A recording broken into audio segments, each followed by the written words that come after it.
Hello, everybody. Welcome to the podcast. This is Birminology. I am Jeremy Birmingham, joined today by the country's top-ranked 2024 prospect, quarterback Dylan Raiola. Dylan and I are going to talk about how his summer went, how he's preparing for his junior season at a new high school, and how he's faring as a lead recruiter for the Buckeyes. So, enough talking from me. Let's get to Dylan Raiola, the country's number one ranked quarterback, in the first Buckeyes commitment in the class of 2024. Dylan Raiola, the country's top-ranked quarterback, Ohio State's still lone 2024 commitment. How's your summer been, man? It's been great, being able to spend time with my family, grinding with my teammates. It's, you don't get these days back, so I'm very blessed. Dylan, was that really part of the big picture reason for making the decision when you did, so that you could put all the recruiting stuff behind you and just focus on getting better? Which I know people see you, the number one ranked player in the country. They think, hey, maybe this kid doesn't care about getting better. But I mean, it seems like that's been a major part of the puzzle for you. Yeah, I mean, it wasn't really so much of getting it over with. It was just kind of it felt right. I knew that it was a special place and that, I didn't want to miss out on it. And I really had a great connection. I clicked with the coaches right away, and I was very blessed to just it to be this clear, this fast. And like you said, I can now focus on my next 2 years of high school and winning state championships. Let's talk about that right now before we dive into the stuff that people, want to always ask you about, the recruiting and all that. But how has the adjustment been for you, to the new high school, to the opportunity to go out to move to Arizona? You're at, a place that has high expectations, and you're walking in there as a guy that your teammates are counting on being a leader. I mean, is that something that you've had any trouble adjusting to? I know the coaches there at Hamilton love you. So what has been their reaction to your role?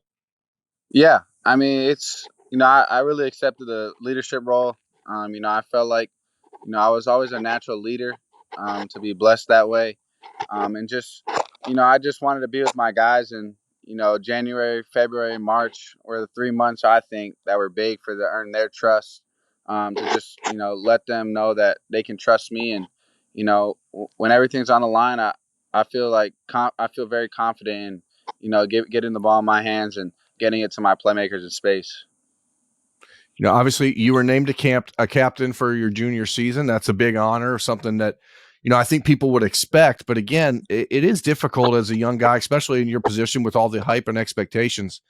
Was there a moment with this program at Hamilton where you felt like things clicked, or when you kind of felt like, hey, this is exactly where I belong with these guys, and where you knew that your teammates were buying into you? Yeah, I mean, our head coach at Chandler, Coach Garrettson, he was just great once I got there. And I didn't speak to him till probably 2 weeks after I got to Chandler. So, once I spoke with him and everything, I knew that it could be my team and I could take over it.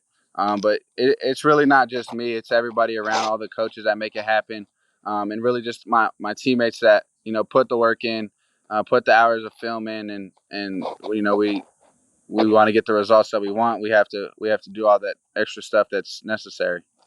I know I said Hamilton twice. My brain's getting all my suburban Phoenix high schools confused. Let's talk about the trip back to Ohio State in June. You went to Columbus. You camped with Ohio State. Got to do some work with Corey Dennis, with Ryan Day, with Todd Fitch, the quarterback assistant. What did you gain out of that weekend trip back to Columbus for the first time since you had been committed?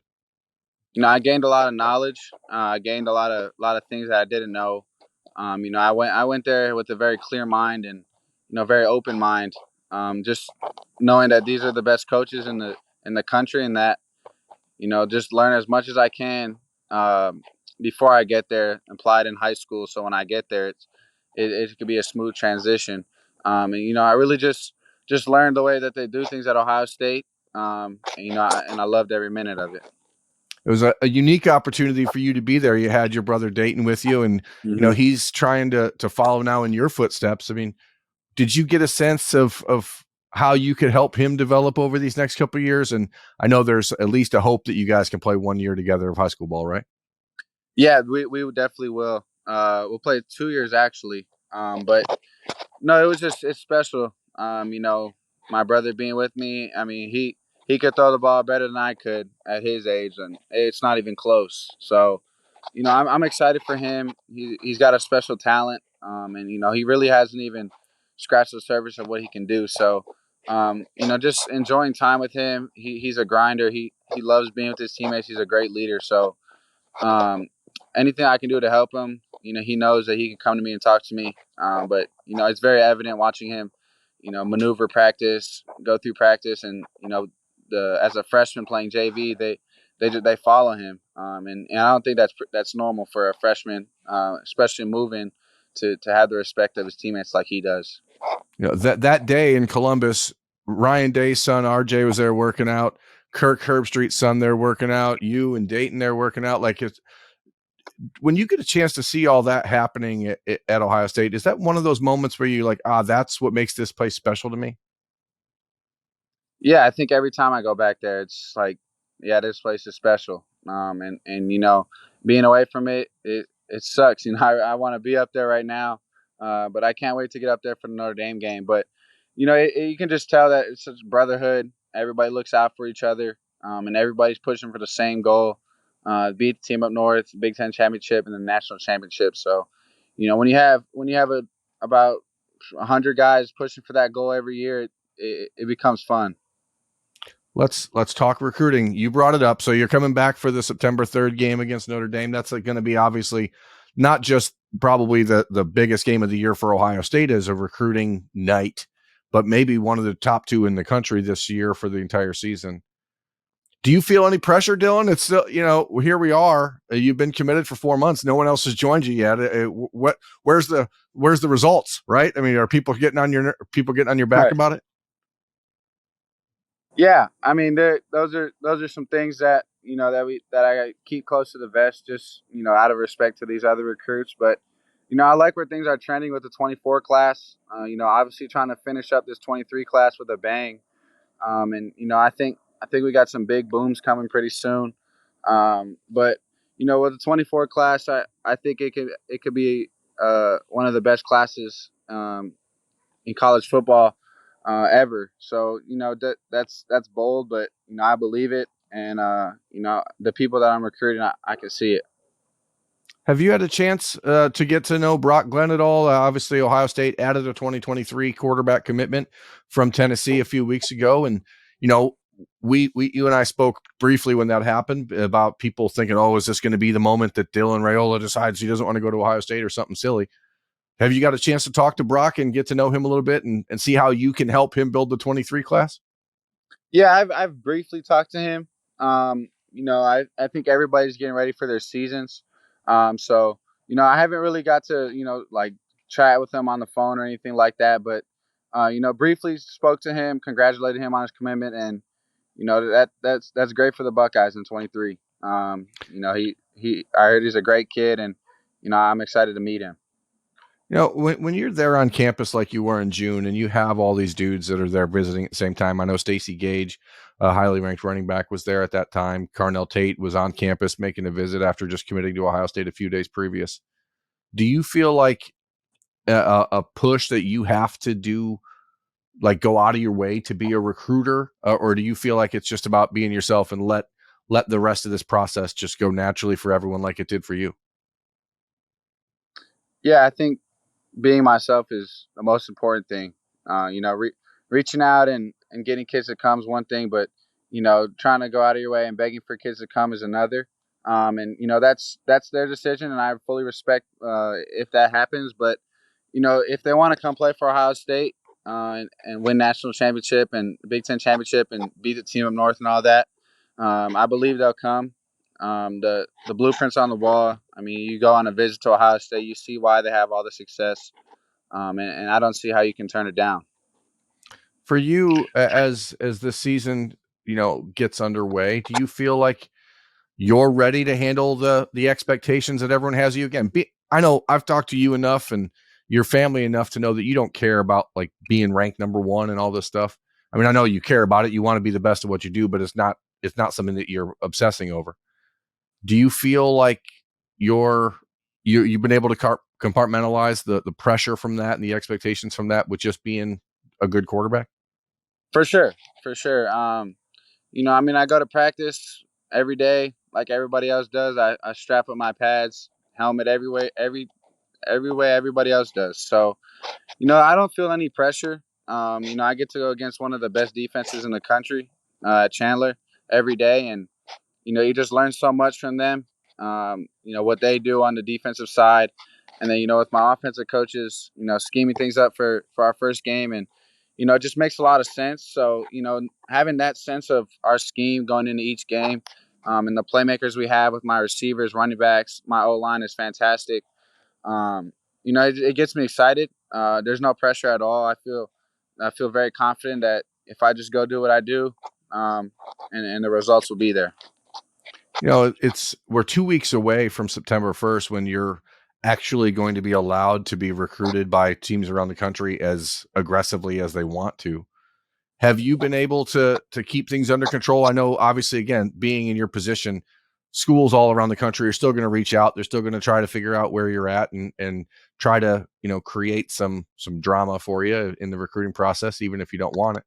Have you been hearing from a lot of schools still, or what type of push is anyone out there still making? Yeah. I haven't really heard from no other schools. At the same time, not really looking for it. All respect to all the schools around the country, but my word is my word, and I'm a Buckeye and I'm locked in. Are you going to change your phone number up on September 1st, or are you going to be one of those situations where it's going to be interesting for you? You can actually then call your future coaches and talk to them. I'm sure they're looking forward to that. But has anyone been able to give you a sense of the insanity that's coming? Uh, you know, 23 recruits. I've talked to a few of them, and they said it's pretty crazy. But I've been raised the right way with my parents, and if I need help with anything, I can always ask them. So, I respect every school, and I appreciate every school that reaches out. But at the same time, like I said, my word is my word, and I'm a Buckeye. Is there anything that's happened in this recruiting process that was surprising to you so far? Like whether it's with the school, whether it's with the media, whether it's with other players, is there any one moment that kind of took you back and you're like, wow, I didn't expect that to be the case, or I can't believe someone did this? I mean, I don't need you to name names or nothing, but I'm just curious from a fan perspective, people cannot possibly understand what you go through on a daily basis. Is there an example out there that you can point to, say this is one of those moments that shocked you or took you totally by surprise? Yeah, I think probably the main thing is going to see these places, these schools, these great schools, and you want to go see them. Finding the time in your schedule, making sure you're still with your high school team. I think that was the hardest part for us, was to just get to these schools, get on campus, um, and really just to filter out everything that needed to be filtered out. And here we are. And I'm excited, and I love Ohio State. Dylan, we've talked a bit, you and I know you grew up in Michigan. You grew up as the son of a Nebraska Hall of Famer. Probably had more Cornhusker stuff in your room as a kid than you did any other school. But were you a Michigan fan? Did you grow up rooting for Michigan since you were like living in Detroit? I don't know why I've never asked you this before, but I feel like it's important to just get this out there if it was the case. No, no, I never was. I was actually a Michigan State fan with Tom Izzo and the men's basketball team. We were good friends with Coach Izzo, and he was a great dude. Okay, so you're in the clear there. I don't know why I'd Yeah, never asked you that before, but I was like, that's yeah. interesting. I know you were a big Red Wings, a big hockey fan and all that stuff, but I Hmm. wasn't sure if there was any weird affiliation / affinity for Michigan based on your proximity where you grew up. Yeah. Other than the Notre Dame game on the 3rd of September, do you have it in your mind that you're gonna for sure be back in November for the Michigan game? I mean, how do you and your family see this going as far as getting back to Columbus? I don't want to say regularly, but semi-regularly. I guess I know you're going to be hopefully at Yeah. that point competing for a state championship. Yeah. We have plans. We have tickets booked to come back for the Team North game. And I think that's probably our second round of playoffs, maybe. But no, we have plans to come back for the Michigan game. But that's the only other game we have planned right now.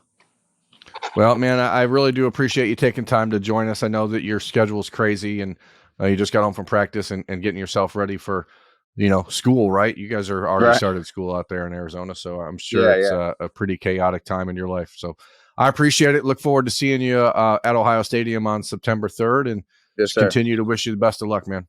Thank you for having me. No problem. That is Dylan Raiola, Ohio State's 2024 quarterback commitment. I'm Jeremy Birmingham. This has been Birminology on the podcast. Thanks for watching. Thanks for listening, folks. We'll catch you next time.